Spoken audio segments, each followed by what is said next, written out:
இதுக்கு முன்னாடி நானே வேறு மாதிரி சில இது பேசியிருந்தேன். இது ஒரு டவுட்டாகவும் எனக்கு இருந்துச்சு. இப்ராஹிம் நபி எப்படி ஷிர்க் வச்சுருப்பார். ஏன்னா ஒரு இறை தூதர் அப்படிங்கிற பட்சத்தில் அவர் ஃபித்ரத்திலே ஷிர்க் வைக்க மாட்டார்.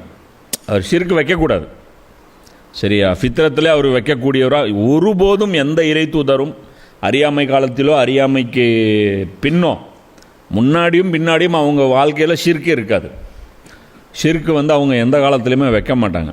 ஸோ இது இப்ராஹிம் நபியுடைய படிப்படியான அறிவு வளர்ச்சி. அதை முதல்ல சந்திரனை பார்த்தாரு, நட்சத்திரத்தை பார்த்தாரு, அதுக்கப்புறம் சந்திரனை பார்த்தாரு, அதுக்கப்புறம் சூரியனை பார்த்தாரு. இது என்ன ஸ்டெப் பை ஸ்டெப்பாக இப்ராஹிம் நபி டெவலப் ஆகிட்டே வராரா தௌஹீதை நோக்கி அப்படின்னா இல்லை.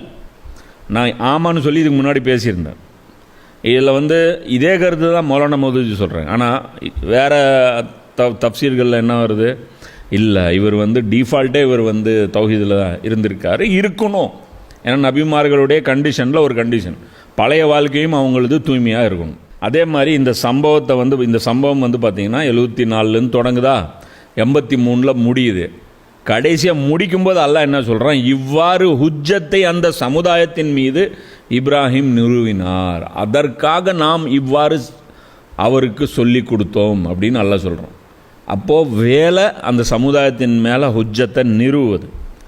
அதற்காகத்தான் அல்லாஹ் என்ன பண்ணியிருக்கான், இப்ராஹிம் நபியை அந்த சந்திரனை பார்த்து கடவுள்னு சொல்லுங்கள், இதை பார்த்து கடவுள்னு சொல்லுங்கன்னு சொல்லி அல்லாஹ் கொடுத்த டாஸ்க்.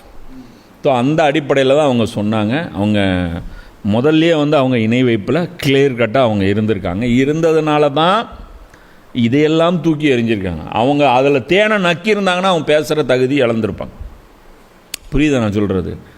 அந்த கோயிலுடைய ஃபண்டிங்லேருந்து இவர் என்ஜாய் பண்ணியிருந்தா பேசுகிற தகுதி அவருக்கு இருந்திருக்காது. ஏன் நீ சாப்பிடும்போது நல்லா இருந்துச்சா, அன்றைக்கி மட்டும் இனிச்சது இன்னைக்கு கசக்குதா, கேட்பான மாட்டானே.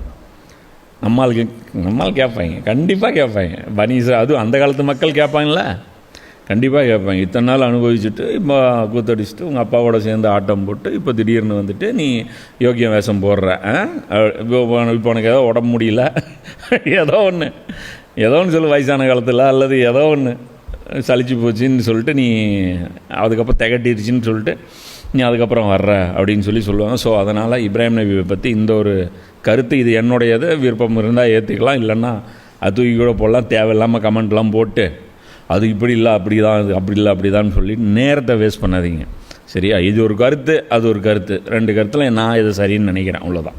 ஏன்னா என்னுடைய பழைய கருத்தே இப்போ நான் மறுத்து தான் பேசிகிட்டு இருக்கேன்.